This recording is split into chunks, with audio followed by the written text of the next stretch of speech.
Hello guys, welcome back to my channel. My name is Anushka and I hope आप सब अच्छे होंगे। तो इग्नू की असाइनमेंट्स बनाने की जो गाइडलाइंस है वो मैं आपको इस वीडियो में बताने वाली हूँ। आपको भी पता है कि उनका जो नोटिस होता है वो काफ़ी लंबा चौड़ा रिलीज़ होता है। तो मैं आपको समरी में पॉइंट्स बाई पॉइंट्स बता देती हूँ, ठीक है, शॉर्ट में, कि क्या गाइडलाइंस है और आपको किस चीज़ का आपको ध्यान रखना है। तो मैं भी, जो लोग मेरी वीडियोस देखते हैं या फिर जो मेरे सब्सक्राइबर्स हैं, उन्हें भी पता होगा कि मेरी ग्रेजुएशन भी इग्नू से हो रही है और मैं भी अपने असाइनमेंट्स ही बना रही हूँ बैठ के।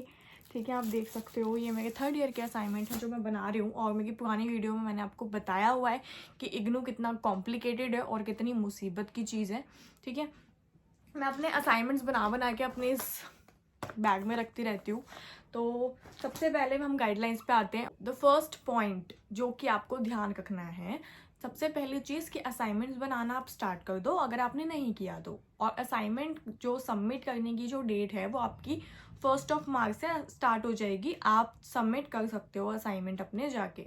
ठीक है, आपको इग्नू ये भी बताता है कि आपको अपना, आपका जो भी रीजनल सेंटर है उसकी गाइड, मतलब उसको ऑनलाइन सबमिट करना है या ऑफलाइन सबमिट करना है, ये चीज़ भी आपको आपकी रीजनल सेंटर की वेबसाइट पे पता चल जाएगा।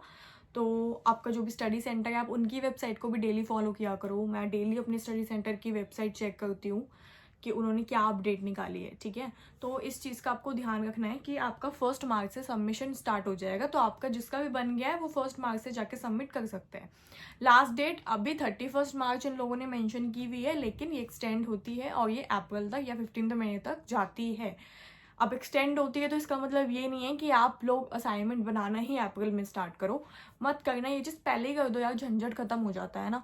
ठीक है, दूसरा कि आपको स्टडी सेंटर पे ही अपने असाइनमेंट सबमिट करने हैं, या फिर आपकी जो भी स्टडी सेंटर है वो आपका अपडेट डालता है अपनी वेबसाइट पे कि अगर उनको ऑनलाइन सबमिशन चाहिए तो वो गूगल फॉर्म का लिंक आपको देते हैं, तो आप अपना ऑनलाइन सबमिट कर सकते हो। ठीक है, अदरवाइज ऑफलाइन अगर सबमिट करने जा रहे हो तो अपने स्टडी सेंटर पे जाना, किसी भी सेंटर पे जाके सबमिट मत करके आ जाना। ठीक है, नंबर नहीं चढ़ेंगे 3-4 साल तक भी।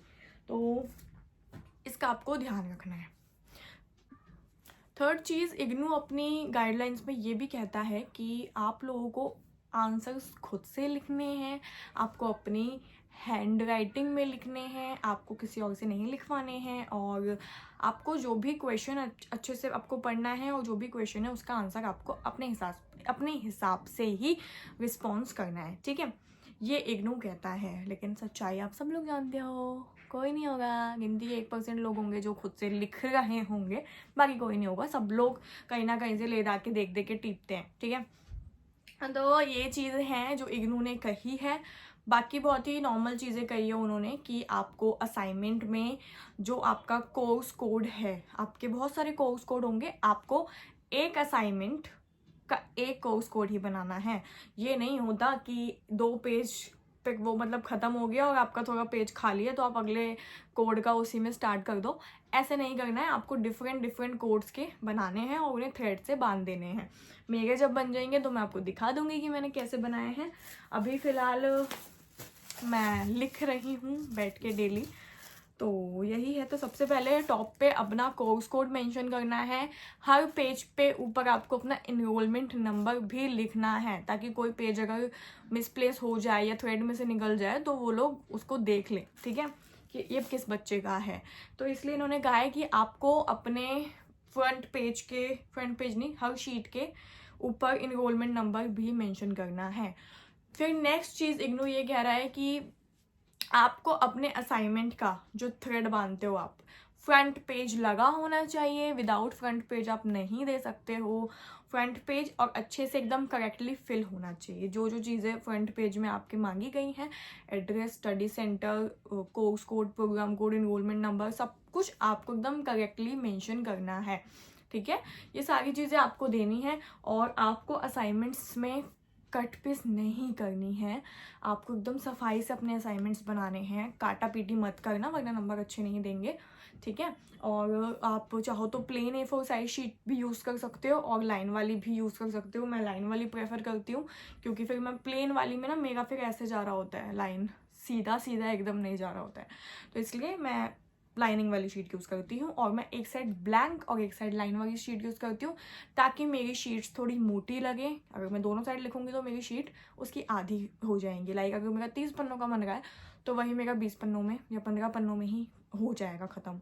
इसलिए मैं एक ही साइड लाइनिंग यूज़ करती हूँ ताकि मेरा 30-40 पेजेस का हो, क्योंकि वो लोग भी ये सब चीज़ें नोटिस करते हैं कि बच्चे ने अगर अच्छी खासी मोटी शीट है ना, तो इट मीन्स उसने बहुत अच्छे से डिटेल में लिखा है। और एक चीज़ ये भी कही है इग्नू ने अपनी गाइडलाइंस में कि जितने वर्ड्स मेंशन किए गए हैं आपको उतने वर्ड्स का ही आंसर देना है। 250 वर्ड्स किए हैं या 200 वर्ड्स किए हैं, ना तो उससे कम होना चाहिए ना उससे बहुत ज़्यादा होना चाहिए, एक्यूरेटली उतना ही होना चाहिए। ठीक है, तो ये सारे पॉइंट्स जो मैंने बताए आपको इनका ज़्यादा ध्यान रखना है, क्योंकि यही सबसे ज़्यादा इम्पॉर्टेंट हैं। और एक और चीज़, जब आप ऑफलाइन सबमिट करने जाते हो अपने असाइनमेंट, तो आप जब सबमिट करते हो तो वहाँ पे जो भी टीचर होंगे वो आपको स्लिप देते हैं। वो स्लिप आपको अपने पास संभाल के रखनी है। एंड अगर आपके असाइनमेंट्स बन गए हैं तो आप उनको ज़ेरॉक्स कॉपी करवाओगे, पैसा लगेगा, तो इसलिए आप अपना फ़ोटो कॉपी भी PDF बना के मोबाइल में रख सकते हो। भले इससे कोई फ़ायदा नहीं होता है, मैंने अपनी प्रीवियस वीडियो में बताया है कि क्यों नहीं होता है फ़ायदा। अगर आप PDF भी बना लोगे और आपके नंबर नहीं चढ़ेंगे, और अगर आप जाके दिखाओगे कि मैंने देखो PDF बना रखा है, मैंने किया था सबमिट, मेरे नंबर नहीं चढ़े, वो लोग मानेंगे ही नहीं। वो लोग कुछ नहीं करने वाले, आपको फिर से बना के सबमिट करने ही पड़ेंगे। तो मैं तो PDF बनाओ या मत बनाओ कोई फ़ायदा ही नहीं होता, क्योंकि मैंने बनाए थे लेकिन कुछ नहीं हुआ। ठीक है, तो ये सारी चीज़ों का आपको सबसे ज़्यादा ध्यान रखना है कि यही सारी चीज़ें सबसे ज़्यादा इंपॉर्टेंट हैं। मेरे असाइनमेंट रेडी हो जाएंगे, मैं आपको एक बार अच्छे से दिखा दूंगी कि फ्रंट पेज देखो कैसा है, मैंने कैसे भरा है, और आगे हमारे हर पेजेस पे कैसे इनरोलमेंट नंबर ऊपर मेंशन है, हर कोर्स कोड का हमारा अलग अलग होना चाहिए थ्रेड से बंधा हुआ। ये सब चीज़ें मैं आपको बता दूंगी जैसे ही मेरे असाइनमेंट बन जाएंगे। एंड आई होप कि आप लोगों को अच्छे से क्लियर हो गया होगा। If you have any doubt you can comment me down, और मैं ट्राई करूंगी कि मैं उस चीज़ पर वीडियो बना पाऊँ अगर मुझे नॉलेज होगी तो। सो हम बाय बाय, नेक्स्ट वीडियो में मिलेंगे।